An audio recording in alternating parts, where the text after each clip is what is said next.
Pessoal, tudo bem? Eu me chamo Laura e vou apresentar para vocês o nosso trabalho, que é o gerenciamento de interface para prover comunicação heterogênea em redes compostas por múltiplos UEVs. Essa pesquisa é orientada pelos professores Ivan Miller e Leandro Becker, desenvolvida na Universidade Federal de Santa Catarina, com apoio da FAPEAM.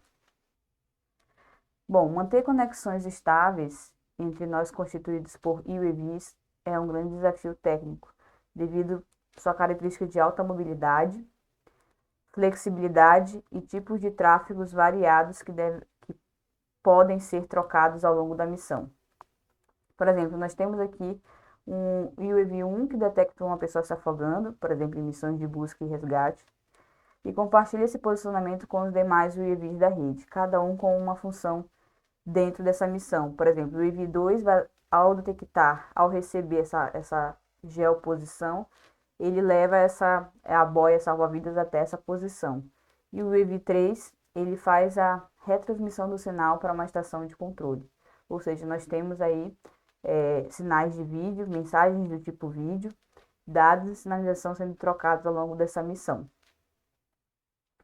Bom, o problema é manter a conectividade dinamicamente, considerando a variação da distância entre os nós ao longo da missão, a instabilidade do sinal que é gerada por essa mobilidade, podendo causar, inclusive, podendo ter e causar, inclusive, interferências do tipo coexistência de sinais, é, interferências de compartilhamento do meio, atender os diferentes tipos de serviços como voz, vídeo, dados, e, com isso, ter requisitos que atendam a esses tipos de serviço, por exemplo, largura de banda, potência e vazão suficiente para que haja efetiva troca de mensagens.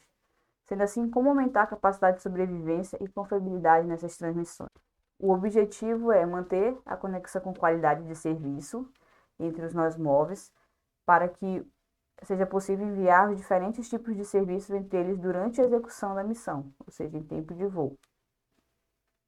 Alguns trabalhos relacionados que aplicam soluções homogêneas, ou seja, apenas uma interface de comunicação, trazem, por exemplo, uma arquitetura de comunicação em pilha dupla, que é o caso do trabalho de Sayed. BACMAC traz o uso de duas interfaces de comunicação, porém do mesmo padrão, para gerar uma espécie de tráfego duplo ali. Nos sistemas heterogêneos, nós temos os trabalhos de Yokohama, que traz a arquitetura de comunicação, uma arquitetura de comunicação que usa 802.11p e uma rede celular, a 11p para comunicar UAV com UAV e UAV com um servidor central, ele utiliza uma comunicação celular. E Yamaguchi usa padrão 802.11, que opera na frequência de 2.4 GHz, e para comunicação entre o UAV líder do enxame e a estação base, e 5 GHz em transmissões para comunicação de UAV para UAV. Veja que, dentre esses trabalhos, todos eles apresentam condições pré-existentes antes da execução da missão, de como cada interface será utilizada. No nosso caso, nós vamos estar avaliando constantemente ou dinamicamente para a tomada de decisões.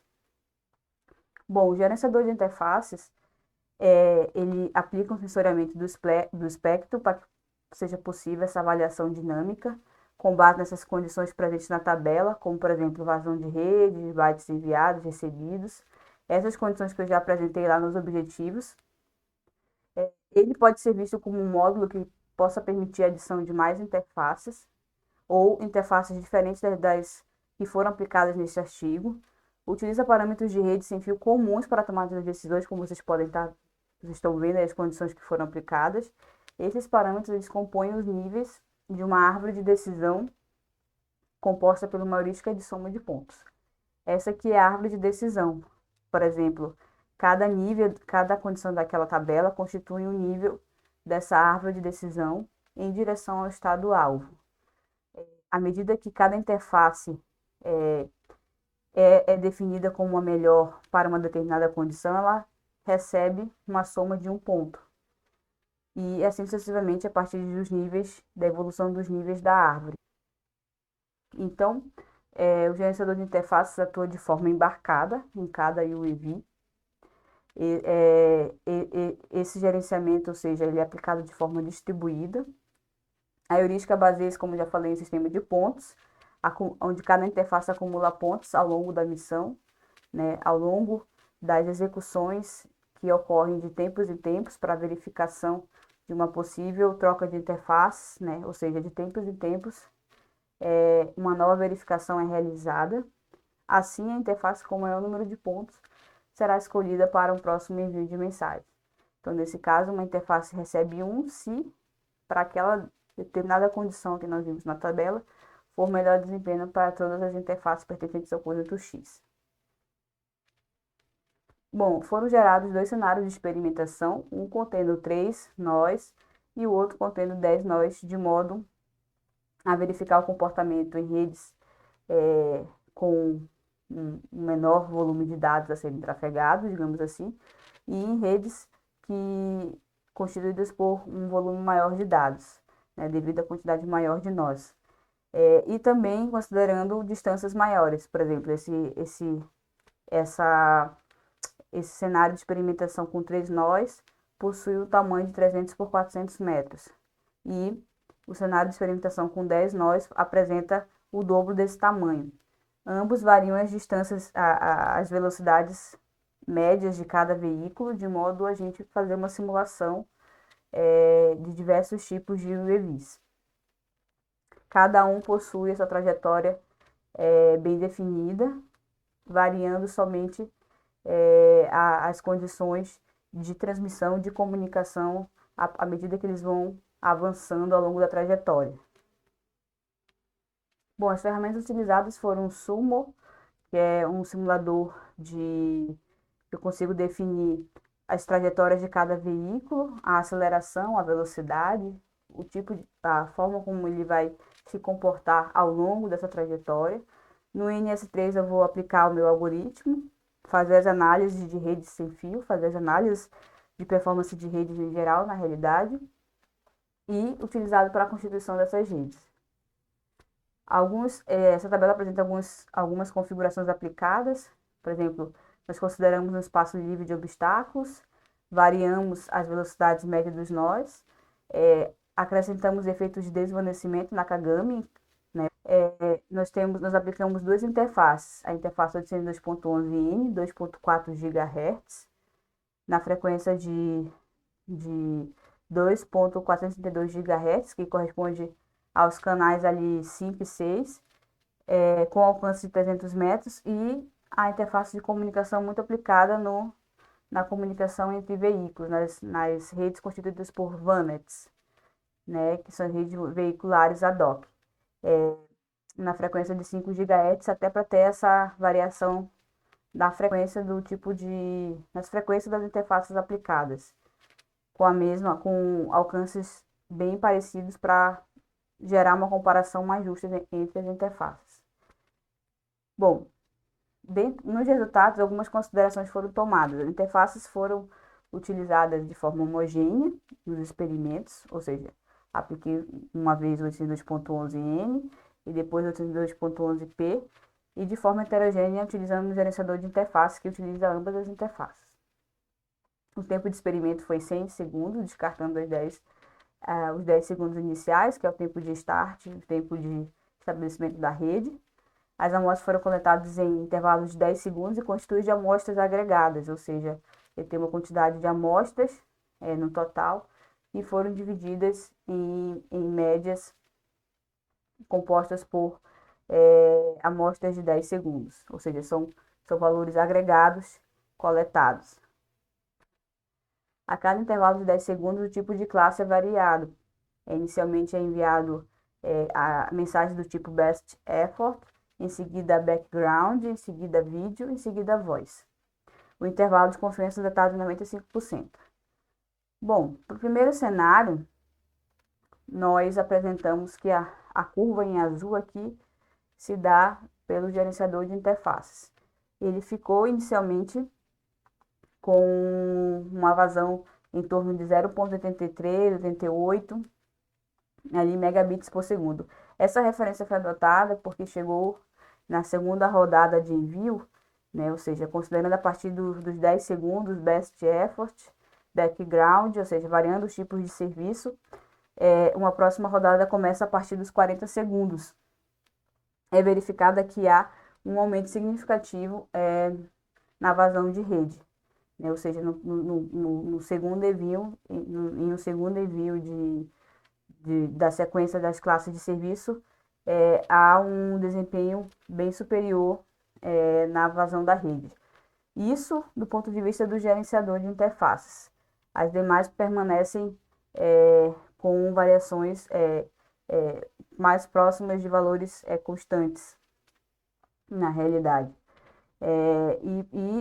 De todo modo, a partir do envio de vídeo, o gerenciador de interface propiciou uma maior vazão da rede ao longo do envio dessas classes de serviço.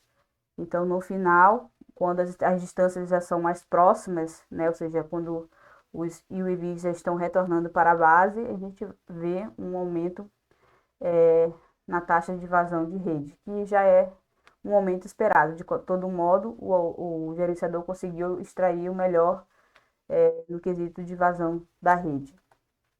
Quantidade de pacotes perdidos em relação à quantidade de pacotes recebidos. O gerenciador aqui em preto também recebeu uma maior quantidade de pacotes em relação às interfaces aplicadas de forma homogênea e apresentou a menor quantidade de pacotes perdidos, né? A gente verifica que no nó 2, aqui no caso o IV2, ele apresentou uma quantidade superior em relação aos demais, devido à sua trajetória ser mais alcançar distâncias maiores.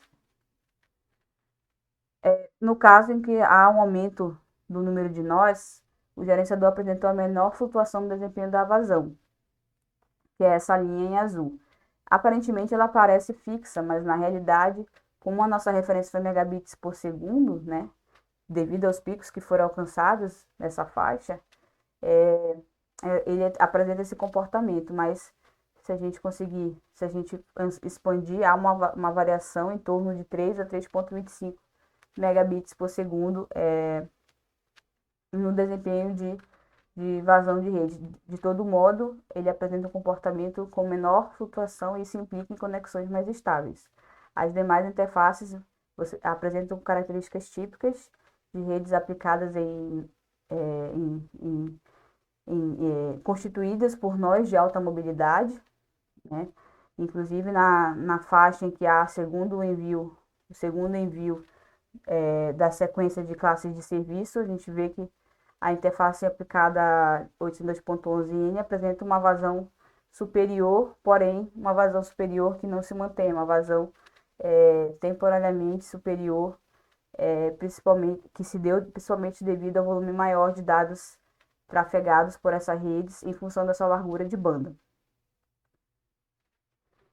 A proporção de quantidade de pacotes perdidos e recebidos é verificado também que o gerenciador de interfaces em preto ele apresentou quantidades maiores de pacotes recebidos, com exceção do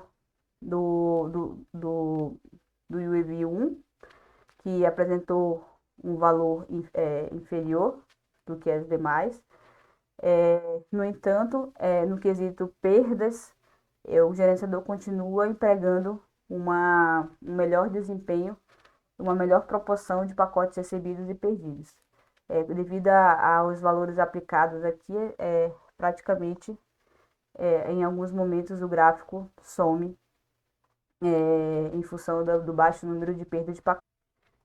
Bom, o gerenciador permitiu ajustar a interface de comunicação de acordo com as variações da mobilidade dos nós, e mesmo variando as classes de serviço, ele apresentou um maior volume de dados recebidos pelos nós.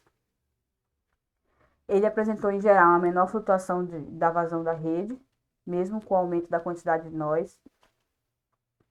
De todo modo, a vazão de dados ela é atingida, ela sofre impacto com o aumento da distância entre os nós, como ocorre com as interfaces aplicadas de forma homogênea. Nesse caso, a ideia de de aplicar esquemas de retransmissão de sinal pode ser interessante a ser incorporado no gerenciador de interfaces. Ao longo do experimento, percebeu-se algumas variações na potência de sinal geradas durante o chaveamento das interfaces, porém, isso não impactou na comunicação efetiva, como pôde se ver, como pôde se constatar, né, com a baixa quantidade de pacotes perdidos. E todo o procedimento experimental brevemente estará disponibilizado nesse endereço. Fico à disposição de perguntas. Muito obrigada por sua atenção.